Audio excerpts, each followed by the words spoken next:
to Rich Armstrong's memorial celebration. We would like to, in order to begin, we'd like to welcome everyone to this wonderful person's celebration of a wonderful life and a wonderful journey. And I think it's something that all of us are very proud to be a part of today. To begin with, we're going to have an explanation of SGI Buddhism and the practice by Peter Huber.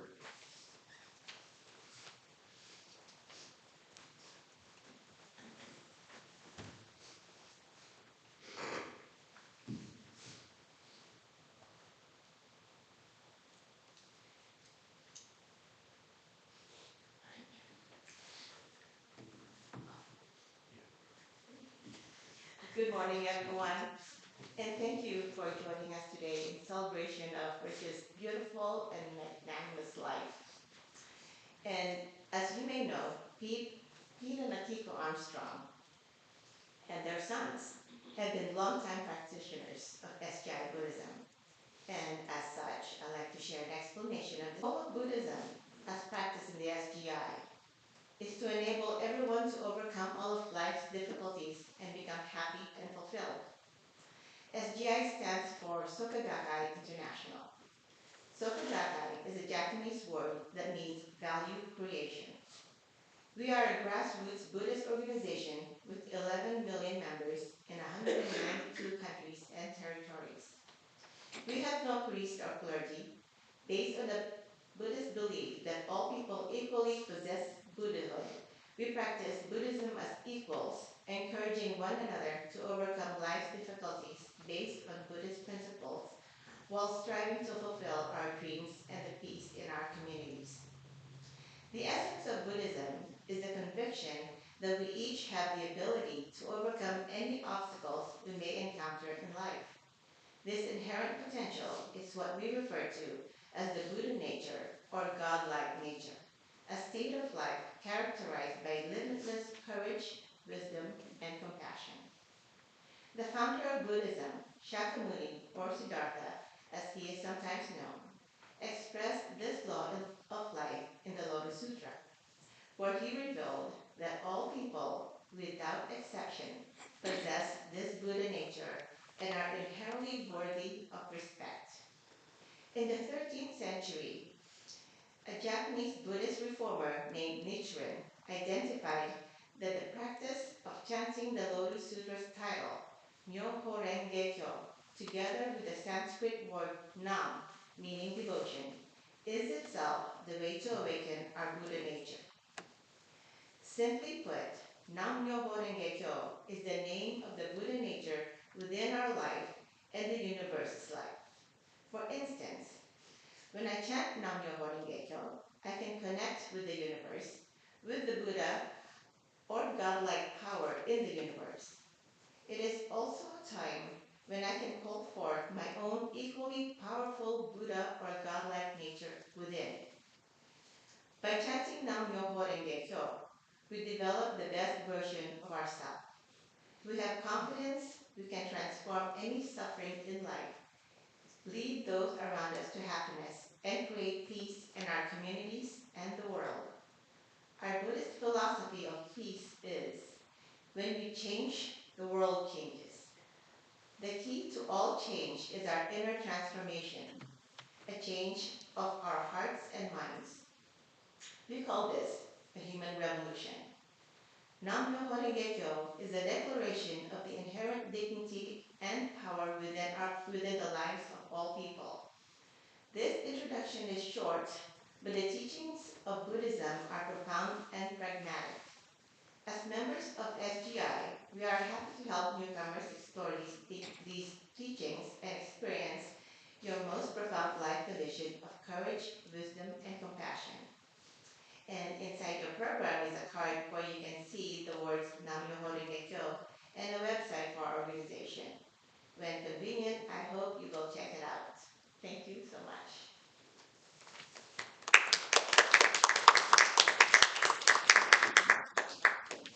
Next, we'll have Remembering Rich, written by Pete Armstrong, and and read by Maureen Cervelli.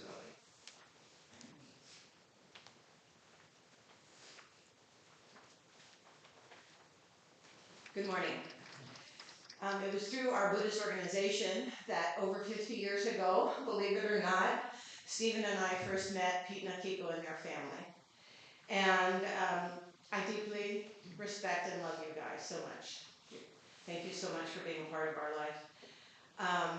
I'm also honored to read Pete's loving tribute that he wrote for Rich. Rich was born in Long Beach, California on May 29, 1967. When they brought him into Aki, she said, "He can't be my son, he has red hair." At birth, he had a voracious appetite and grew rapidly. Removed to the Bay Area 3 months later. At his 4-month checkup, he doubled his weight and had some teeth. The doctor went in to check his gums and he almost bit his finger off.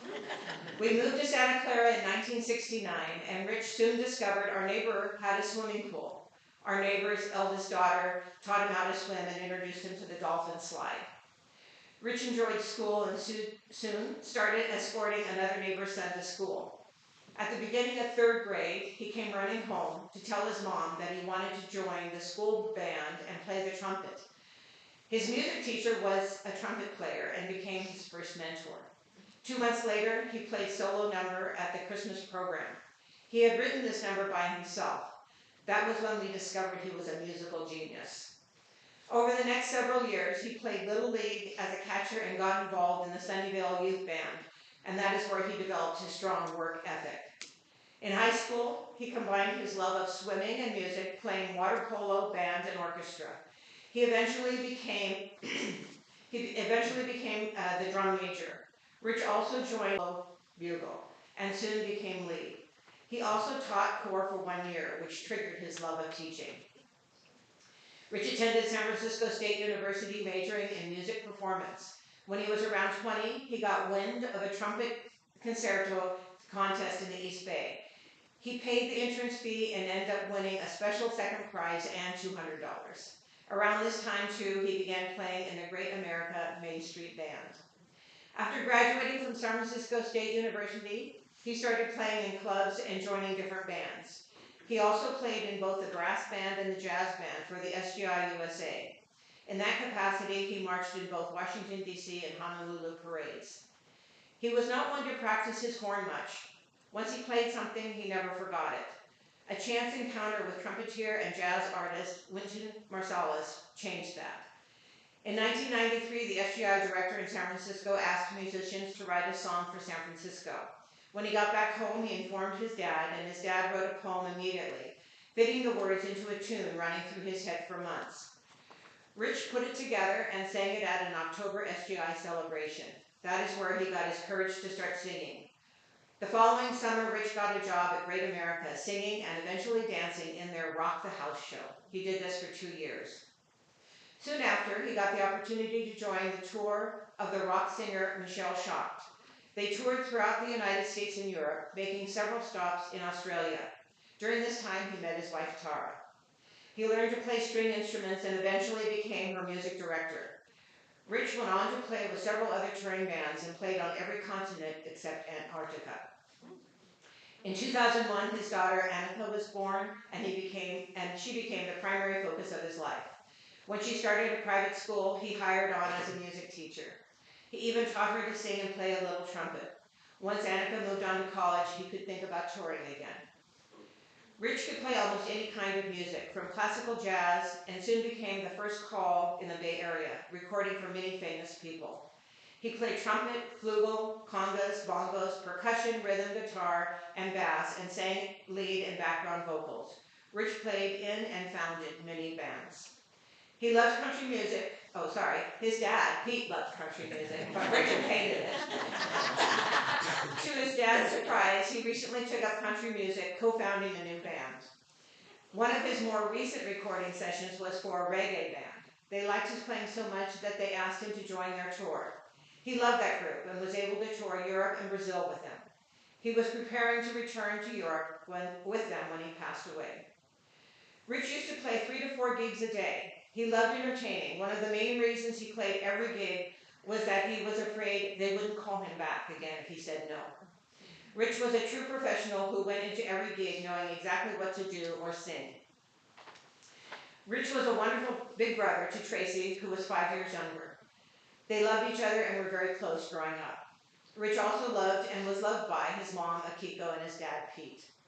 And as mentioned above, his beautiful and talented Annika was the light and love of his life. All will miss him.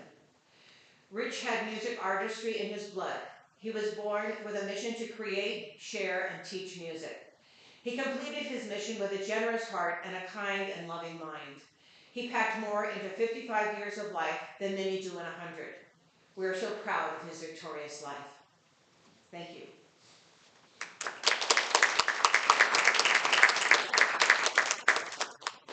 Next, we'll have a few remembrances from selected friends. First, Brian Lamb.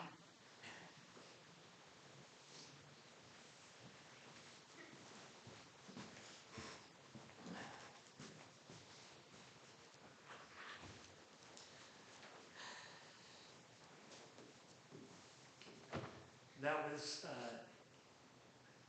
the factual nature of Rich's life. And I'm going to try to invoke a little bit of levity and tell some very specific stories. Do they find put the mic up a little bit? Mike, stand up. We're here, half the water polo team is here from high school. We knew Rich for 40 some years, and meeting him in freshman and sophomore year of high school, our humor never evolved past that. Even in the days of him taking me to shows and introducing me to people, we still relied on fart jokes and some pretty bad humor. Last year, Rich and I realized we were both getting too big for any of our clothes and decided we needed to start working out.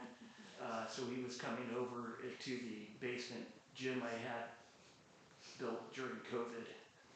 And we had a routine with 20 minutes on the Peloton, 20 minutes in the boxing ring with the Oculus VR, and 20 minutes in a weight workout.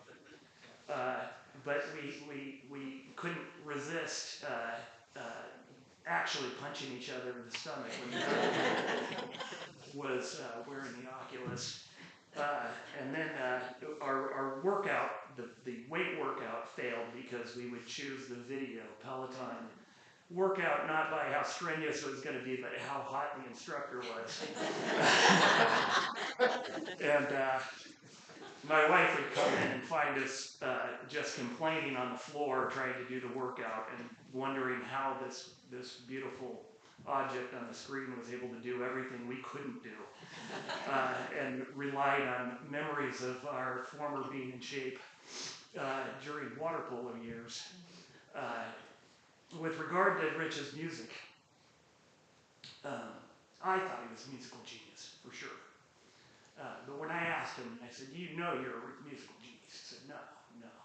And I said, well, who do you think, and this is just a few years ago, who do you think is a musical genius? And he without skipping a beat, said Adam Dees was who he thought. And then Ben Osturka was the next one, who is a guitar player who Rich played with in a band called Collectivity. And over the years, I got to see Rich not just as a friend who did music, but a person who, he was a teacher, and he taught my son some trumpet, he taught me some vocal lessons. We talk a lot about working on Logic, but when he turned on his teacher hat, he became the most gentle person.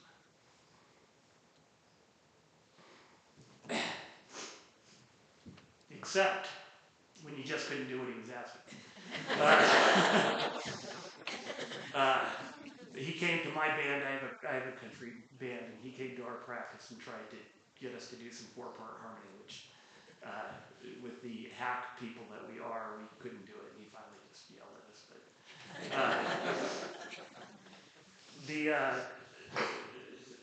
But the last thing I want to say is that we do on this earth We're given a limited time.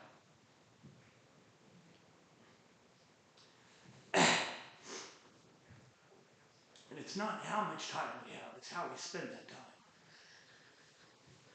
And Rich never wasted a moment.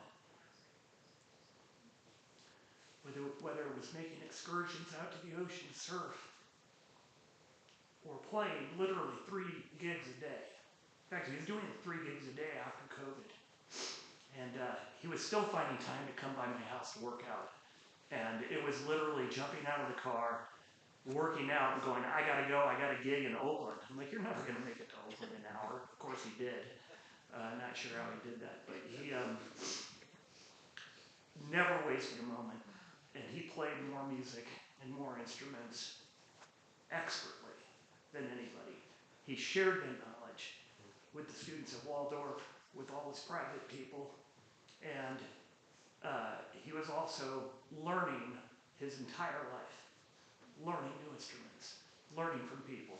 He was so honored to be part of the Jazz Mafia collectivity, and he told me this many times. He's like, I don't deserve to be in those bands. But he did. So, we're not saying goodbye. My understanding is this is a rebirth. So, we'll see him.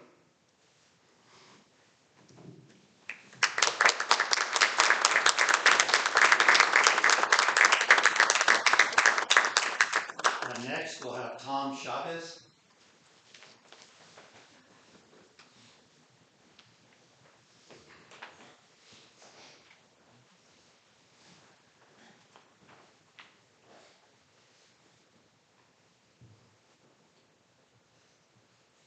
My name is Tom, and I'm an old friend of Rich's. When I go to work, now and again, I'm required to wear a tie. I don't feel comfortable in a tie. When I wear one, all my work colleagues who know me well come up to me and ask with a twinkle in their eye, but also a bit of worry, Tom, what's wrong? Something must be wrong. You never wear a tie. So here I am today wearing a tie, which is something I almost never do. And if wearing a tie in some way honors my friend Rich, by the way, I don't think I ever saw Rich in a tie. Yeah, a bunch of them. Just for show.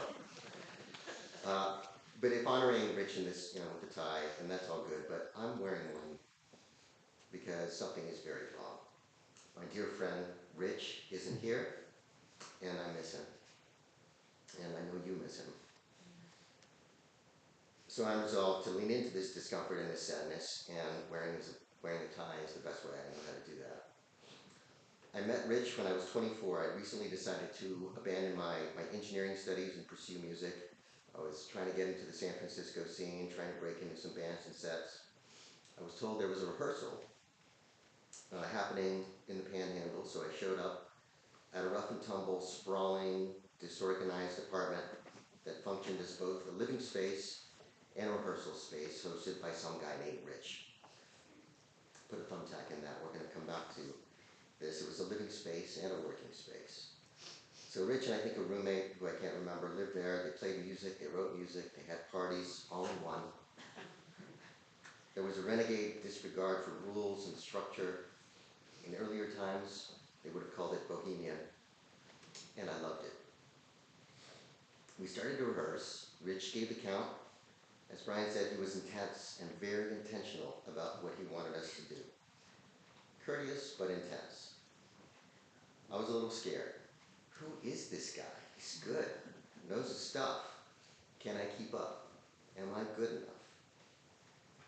In the last 3 or 4 weeks, I've struggled mightily to reconstruct it without success, but somehow in the most natural way, so natural I don't even remember how it happened, a rollicking friendship unfolded. Rich played like a total virtuoso. I remember one of these early gigs, the lead singer stepped away, and Rich started to sing. I whipped my head around, trying to make sense of what was happening. What was that? Holy guacamole, he plays like a demigod, but homeboy can sing too. It was a soulful, sophisticated sound, exactly what I wanted to sound like, if only I could sing. And I loved it. I got to know Rich as the years washed by, reckless nights in our 20s, replete with body stories and fart jokes and belly laughs. All of us reveling in the joy of family and basking in the wonderment of our daughters, even when we didn't think we were quite ready to be daddies, Rich and I. Rich supported me when I decided that I didn't have the temperament and likely the talent to stay in the music game, so I returned to my engineering studies, finished school, and took a different path. Rich didn't care, because I was his homie. He decided he liked me, software, math geek, and all. That's who he was. Once he discovered your inner being, and he liked what he saw and decided you were in, Rich was all in, ride or die, loyal to the core. If there are two things we need to remember above all and celebrate above all about Rich, the first of those is just a lesson in joy. We all talk about maintaining the sense of childlike wonderment, of never losing our ability to be dazzled and overjoyed by the simplest things. But life and responsibilities and bills pile up, and we too frequently become ashen and overtaken by it all. Like a toddler discovering a beautiful swirly seashell on a beach, Rich would discover a new sound that a new instrument could produce, quickly master it, and it promptly became one of the hundreds of instruments he'd pull out during the show to deliver the magical sound at just the right moment. Cars, wheelie things, small trumpets, spinning trumpets, electronic gizmos, ferrets. Every moment for Rich was ripe with opportunity to taste the pizza, to discover something new, to live life, to leave nothing unexplored or passed over. I remember Rich telling me years ago that someone had asked him if he ever took vacations. Take a vacation, he said. I had the ultimate perfect life. Why would I ever take a vacation from life? He was genuinely befuddled by the question.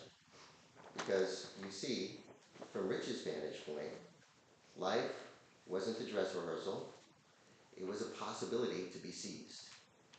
Every day was an opportunity to forge a new relationship, to fortify an old one, to make a new sound, write a new song, and I loved it.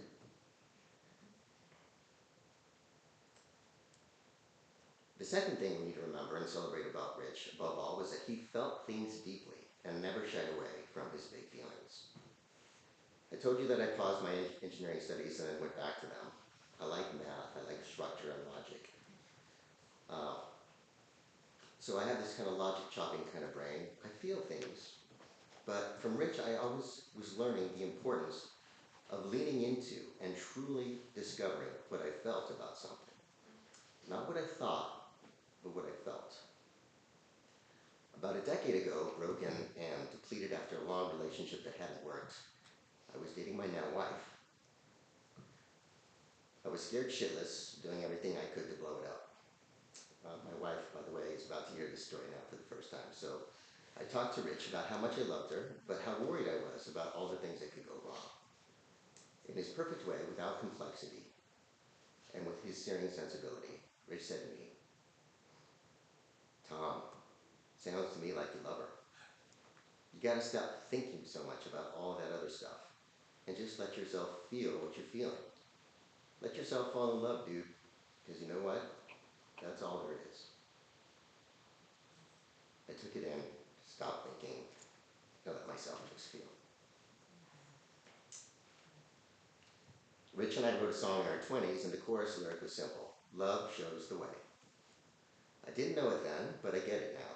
Rich was teaching me, then as now, that life is for the living, and every moment is an opportunity for joy if you choose to make it so. And whatever's happened in the past, whatever your disappointment, your tragedy, your loss, love is all there is. Love shows the way. Rich's love for his daughter, Annika, his parents, his family, his friends, all of that carries on. Rich's joy for life and the love he beamed on all of us are his greatest testaments. The force that brings us together and compels us to express our own wonderment and gratitude for the gift of Rich Armstrong. Just as Rich was teaching me when I first met him in his rough and tumble apartment in the Panhandle 30 years ago, there should be no division, no lines or silos between life and love and work.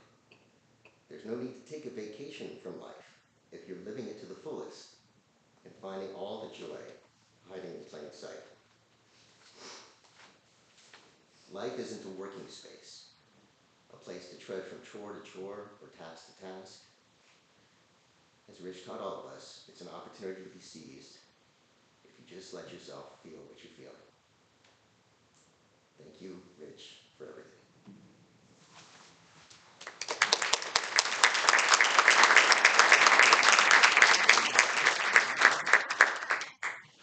And next, Roberta Dene.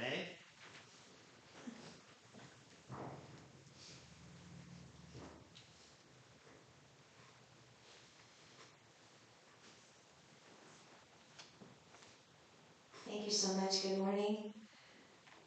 Everything that I think the beauty of Rich's soul is we can listen and hear at his horn, or when he played anything, when he sang. He was the most amazing. I'm a musician, so he's the most amazing person, the most amazing musician I've ever worked with. I met Rich in 1994. We did a show for the SGI called Arise Like a Phoenix, and Peter and Rich wrote a song, and I wrote a song. The only two, I think, original songs in the show, were ours. Mine was called One World. And in 1995, we were asked to sing backgrounds for Ernestine Anderson, for the President of the United States, who was here, and as many dignitaries and people from the UN were coming. So I just want to say the tie, yeah, Rich did wear a tie, actually, in my band. It was the Prohibition Log Band. And the Prohibition Log Band, I know I called him. I saw Rich many, many times before that band was together. And Rich actually invited me down to hear his gig one night. And he was playing at this very, very small little place. I think it was called the Black Cat at that time, underneath another place in North Beach. And I went down the stairs and I was really curious what he was going to do because I hadn't really known him as a musician yet. And I went down there and he was playing a trumpet. He had like some setup which had, jazz songs, standards playing, but he had rewritten, he had changed all the chords and he had changed the melody. And the only thing recognizable were the lyrics. And he was really amazing. He sang, he played trumpet over these tracks that he made. And I was like, is there another musician up there? It was very hard to tell. It was like a one-man band, I think. And just amazing amount of talent. Anyway, the Prohibition Log Band was formed and I called him to see if he wanted to play trumpet. And this is music from the 1920s and 30s. And he showed up and he had the complete outfit. No, not a guy did that. He came with the complete 20s outfit. He bought a watch with a chain and he had just the entire thing ready to go. And we did 3 albums together. Well, the only 3 albums that band did so far. Rich is on all of them. And so I feel very, very fortunate to hear him whenever I put on one of those records. And, the joy that he had in his heart came out every time he played. So it was very beautiful. He was also incredibly generous with me. He would always encourage me and say, you should go after these gigs. You're a much better singer than so-and-so. I think you should go after these gigs for us. And he called me a couple of times and he said, I saw that you're playing at this little dinky club. And I was like, Rich, it only pays enough for me to hire a piano and a upright bass. And he said, I'm coming down. And he would come down with his percussion instruments and his trumpet and just play anyway. So I'm not surprised when he had 3 gigs a day. He could have done 5. He had so much energy, and I felt like he lived really, really fast because he had so much to do in such a short amount of time. And I'm very, very grateful to know him and to think about him, and I miss him so much. It's actually incredibly tough for me to replace him in that band. He's always been my friend. One time we were doing the last record that we did together was called My Heart Belongs to Satchmo. So this was the music of Louis Armstrong. And I think that was no, coincidence. Rich Armstrong, Louis Armstrong, very much related. So I told Rich that my husband is also a photographer, wanted to take a photo for the cover of the album. And we wanted to put a cornet on the table, but next to me sitting in a chair, and we had this very old, location that looked like the 20s. And Rich said, "Why don't you come over and borrow my cornet?" And I was shocked. He gave me the key to his house and the key to, told me where to get it and just, trusted us to go get it for him. And anyway, there's just an amazing amount of heart and soul that you can hear in his playing. So, yeah, just beautiful, beautiful life, beautiful family. So thank you so much for inviting me today. Thank you.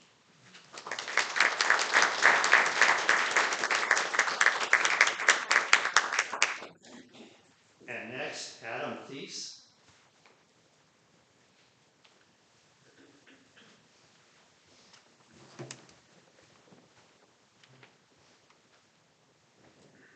Thanks, everybody. It's an honor to be here. I'm going to talk a little bit about some of my wild gig experiences with Rich. The era was the mid-90s. I was still living in my hometown of Sebastopol, going to college, paying the bills, playing in a funk cover band all around Sonoma County. We rehearsed a lot and fancied ourselves as a tight band, so when our trumpet player couldn't make our upcoming big show, we were concerned about finding someone who could hang with our intricate arrangements.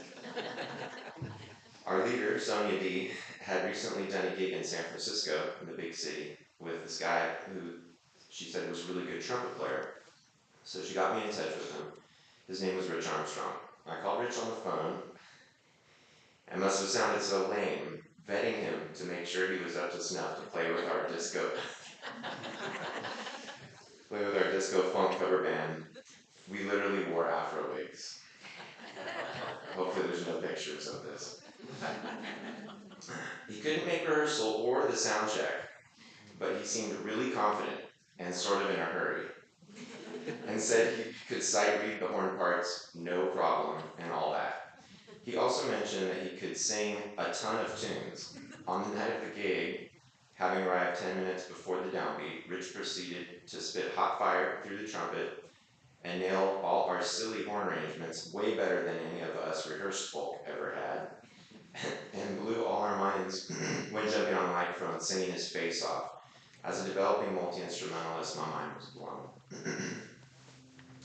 Over the next few years, I continued to witness this young man's incredible talents and became inspired by everything I saw him do. Rich was the first musician I knew who was an accomplished jazz player, but also was passionate and proficient with many pop styles. To Rich, it was all music, and all that mattered was that you killed it. As someone who grew up feeling like I didn't want to choose any one music scene, being around Rich's more holistic attitude towards music really illuminated an exciting path for me in those formative years, and I can't thank him enough for that. Rich also happily connected me with a ton of musicians and music makers in San Francisco when I first moved there in the late 90s. In the early 2000s, Rich and I started playing together a ton in various groups and eventually with my Jazz Mafia projects. In 2006, our horn section toured with electro-pop pioneer Thomas Dolby. So many incredible memories from that, but we'll have to save that for the book. Favorite of mine was we had a leg of the tour where we were playing as the house band at the Global TED Conference for the week. Since we were there for 7 days with lots of downtime, Rich would be goofing around on his toys backstage a lot. Snakeboards, these impossible roller skate type things with only one wheel, as Tom referred to, wheelie things, and a unicycle, to name a few. Thomas Dolby spied Rich on the unicycle one day and sort of jokingly asked him if he could play trumpet while riding it. One thing led to another, and next thing I know, Rich was waking up at dawn all week to practice playing Sprague Zarathustra on trumpet while riding a unicycle. If Rich could pull it off, he'd get $100, but he had to do it live in front of the whole TED conference of world influencers and all these important people.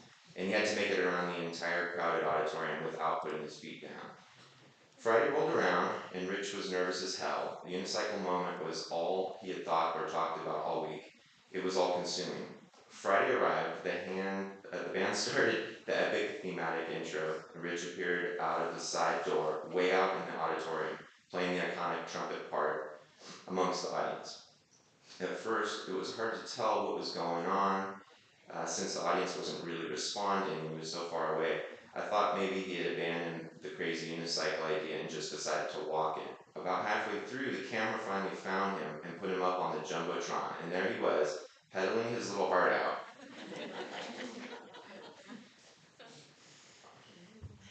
All the way around the auditorium, playing the hell out of the trumpet. Thomas Dolby kept blinking his eyes like he couldn't believe what he saw. I still can't believe it. Rich has what is to most of us an unfair amount of natural talent, but he also worked harder than just about anyone to achieve the excellence at his craft. The focus that he put into pulling off the unicycle stunt that week was something that Rich tapped into constantly in the 2 decades I worked beside him. The more seemingly impossible task, the better for Rich. Need excellent horn arrangements and need them done tonight? Call Rich. Need someone on the gig who can cover trumpet, guitar, bass, vocals, percussion? Call Rich. Oh, and that someone, you need them to bring a full sound system, lighting rig, and all sorts of other things, and all in a tiny gas-efficient car? Call Rich. In addition to the nearly 1,000 gigs we did together, I feel so lucky to have gotten to know another fun side of Rich, enjoying our many common interests, which started with skateboards, then skiing, snowboarding, wake surfing, eventually both being at Burning Man and becoming quite involved in that community over the past decade. I feel like Rich's freak flag was able to fly in a whole new way at the Burn, a place where there was no lane to stay in and no norms to follow. This is an environment where Rich thrived in every way and put so many of his talents to use for that community. Last thing I want to say is something that's taken me a long time to put into words, and I finally figured out the other night. For many of us band leaders, one of the main challenges is getting the musicians to step up and do the hard work that needs to be done. In working with Rich, I think the only frustration I ever had was that he'd sometimes do what seemed to be too much. He might be jumping on the singer's vocal parts in between trumpet licks, or trucking in a battery of percussion instruments that barely fit on the stage. And looking back, I realized that's one of the things I absolutely love the most about Rich Armstrong. He gave it all. He never half-assed it. He almost always said yes. He always did what he said he'd do, and he did his thing better than anyone else. How can you be mad at that?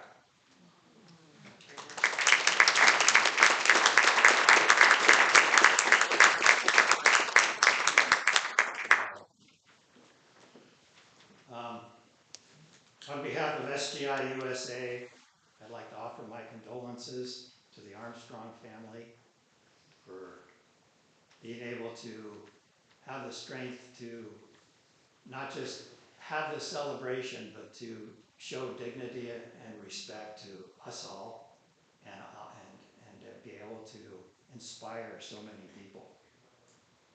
Maureen and I have known Pete, Akiko, and Rich and Tracy for over 50 years. I've got fond memories of our activities together with our children who are about the same age. As I said, I always admire them for their selfless dedication and determination to encourage others above themselves. Even in the face of this tremendous loss, I feel the Armstrong family has shown us great strength and continue to encourage and inspire us all. Thank you so much. Hearing his friends share about Rich today was really heartwarming. I know we've all stories. We've all got remembrances, and I hope you can share them later on. As it was said, Rich was indeed a Renaissance man. Not just a man, but a man of music, a man of family, and a man of friends. As Pete said in his bio, Rich had a music artistry in his blood. He was born with a mission to create, share, and teach music, and he packed more into 55 years of life than many do in 100. How true. There's perhaps no greater grief than the death of a loved one, especially if he or she is your child. And though we know with the surest certainty that our time here is limited and that no one can escape it, it does little to prepare us for the shock of that death. My wife's oldest sister introduced me to this Buddhism in 1969. I played around with chanting for about a year or so. My practice didn't become serious until I was 21, when my 23-year-old sister-in-law suddenly died in a car accident. It was also a great shock, and we had become close, and I hadn't experienced a significant loss before, and hers touched me so profoundly. After she passed, a Buddhist friend told me that her life's meaning was up to me, how I lived my life, how many people I could encourage and influence. That really stuck with me, and it was something I could get behind, and I determined then and there to change my attitude, to have a more forward-looking life. That's when I committed to this practice of Buddhism wholeheartedly and living to support others.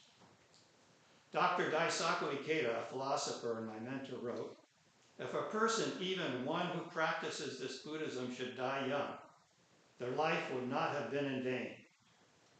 That person's life and death will have a profound meaning and will serve to teach something significant to those who remain." The lessons we learned from Rich differ for each of us, but I hope we can all reflect on and appreciate what he's taught us personally.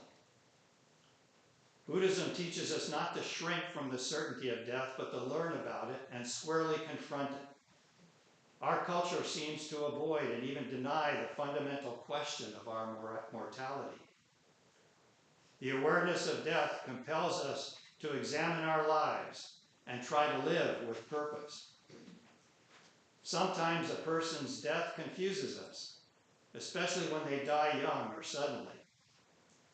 In our attachment to the idea that living long is the deciding factor for a victorious life, it's easy to be discouraged if someone we know or care for dies unexpectedly or doesn't live long. But when we experience the death of a loved one, I feel we can turn that experience into an opportunity to learn about death in a way that it will help us understand how to live more meaningfully. Dr. Ikeda also wrote, "From the standpoint of the eternity of life, there is hardly a difference between a long and a short one. Therefore, it's not whether one's life is long or short, but how one lives that is important. It is what we accomplish, the degree to which we develop our state of life, and the number of people we help to become happy. I would like you to become the people who others will say, because of that person, I would like to become happy. And I am indebted for him for what I am now." End quote. Most of us tend to imagine that there will always be another chance to meet and talk with our friends or relatives again. So it doesn't matter if a few things go unsaid here and there. But to live fully and without regret is to stretch ourselves, to make efforts to reach out to others with the outlet like, this may be our last encounter. A lyric from my favorite songwriter, Willie Nelson. Sorry for those in the audience. He wrote once, "Live each day like it was your last one. and one day you're going to be right. Treat everyone like you want to be treated, and see how that changes your life. So after this ceremony, let's start with the person next to us. Introduce ourselves. Thank them for being so connected to Rich that they came to participate in this beautiful celebration of life. And thank you, Rich, for your victorious life. And Pete Nakinko for allowing me to share today. Thank you. So we will conclude this celebration with musical performances and words, first from Pete. Actually, first from Trace does it. First from Trace.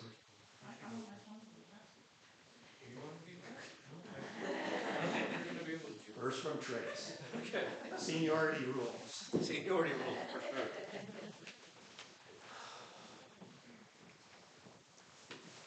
Hello, everybody. I was expecting to be last. First of all, thank you, everybody, for showing up today and sharing your life with him. I know everybody here was touched by him somehow, and he touched your life.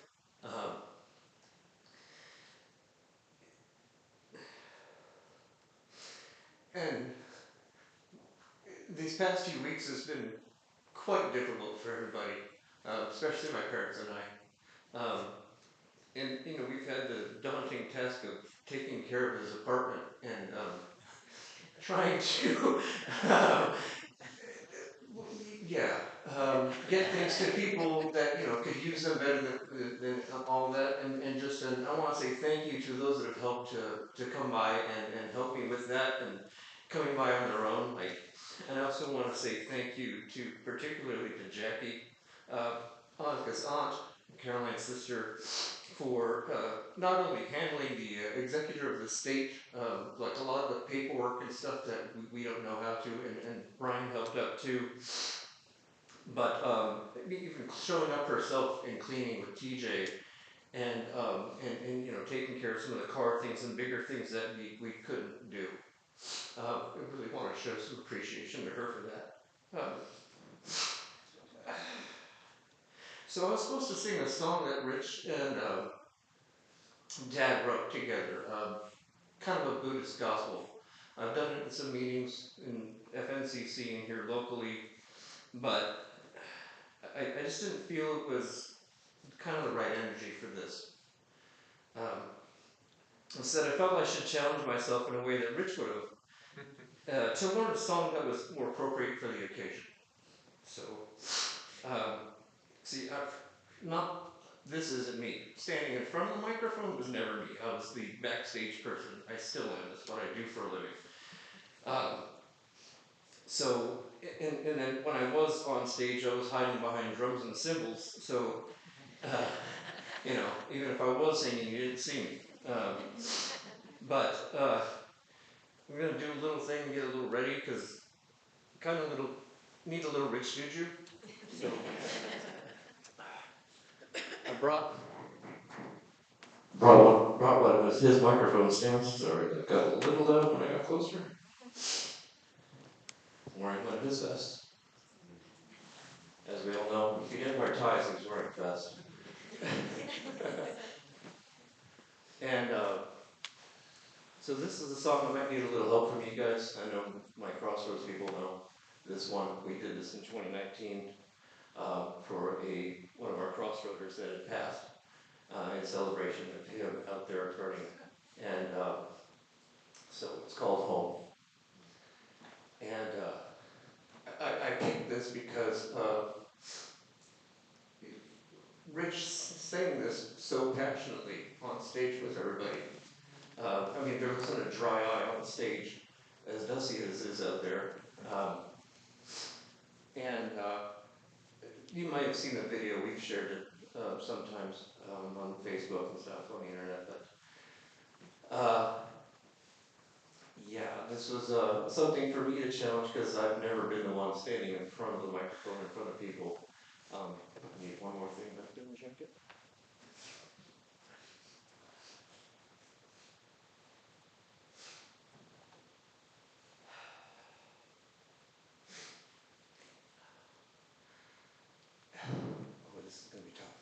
because I had to try to do it without crying. But he sang so passionately, and towards the end, there's a part of the song. It's a lot of O's. Oh, oh, oh. I'm gonna need you guys to help me with that, okay? Oh, I forgot. I need the lyrics back there.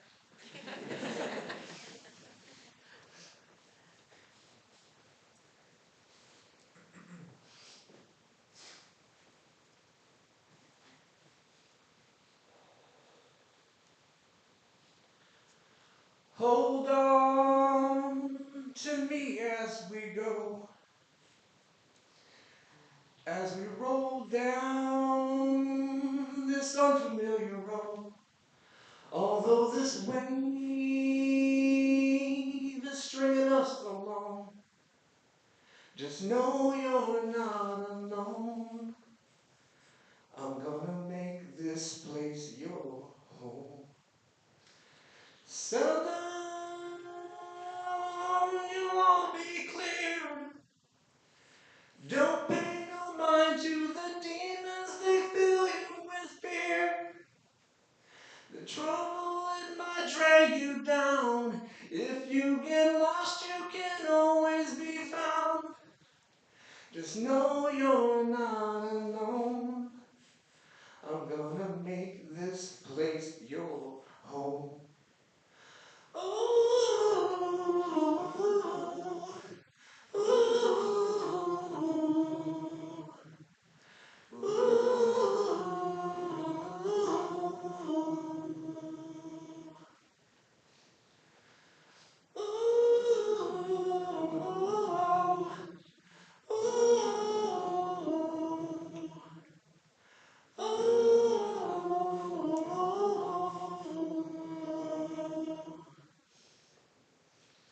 Settle down, we'll all be clear. Don't pay no mind to the demons, they fill you with fear. The trouble, it might drag you down. If you get lost, you can always be found. 'Cause no, you're not alone. I'm gonna make this place your home. Ooh, ooh,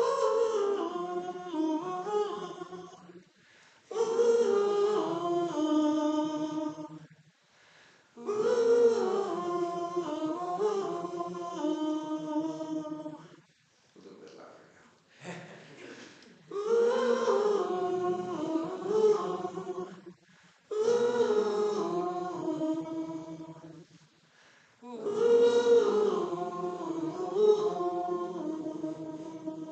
One more time.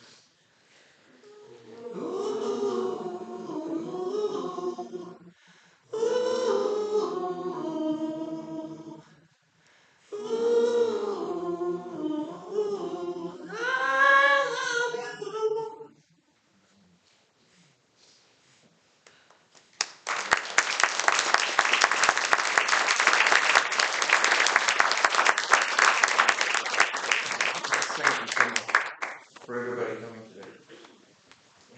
And we'll bring my dad up.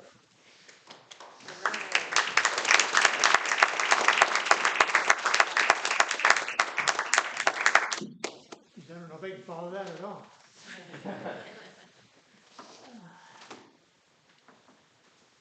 Glad to see so many of Rich's friends here. On behalf of the family, I would like to thank you, both those attending in person and those on live stream, for attending. Also, thanks for all the SGI members, friends, and family that helped put it together. Rich was many things in life: son, father, musician, singer, and teacher. His ambition was to teach full-time when he could no longer gig. To honor his memory, we need to determine to use all that he taught us to live long, productive lives, so that his life would not have been in vain.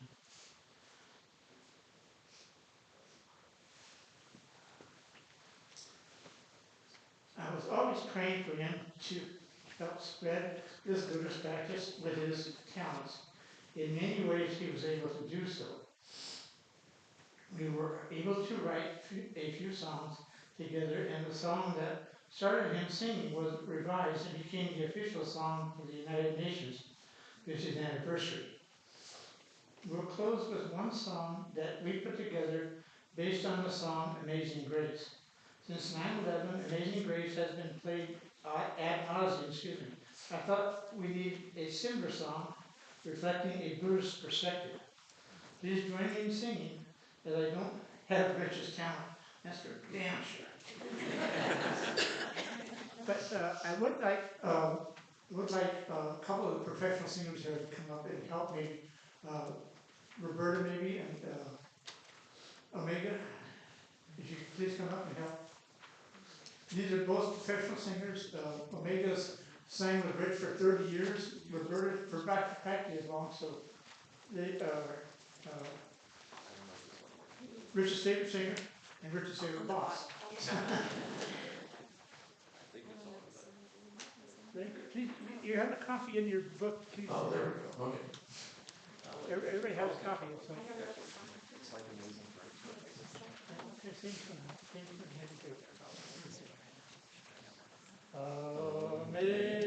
Amazing chant, how sweet the sound of who is to me. I once was lost, but now am found. Chanting set me free. May many causes good and bad, some cause me pain and strife. Now that I chant, I'm learned to straighten out my life. So we're going to rehearse. Taught my heart to fear, and you're my first relief. How precious did my Lord appear, the hour I first believed. Devotion and promise good to me, His word my hope secures. He will my guide and mentor be, as long as life endures. Amazing chant, how sweet the sound of the local is to me. I once was lost, but now am found. Chanting set me free. Thank you. The Thankful Programs is a place where we're having lunch, so please join us. It's supposed to start at 12:30. It is 12:30. How about that? Good timing. So,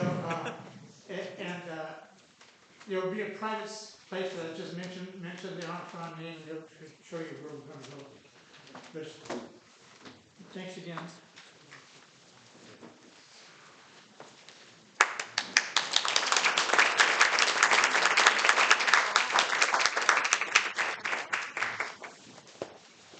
And this concludes Rich's memorial celebration.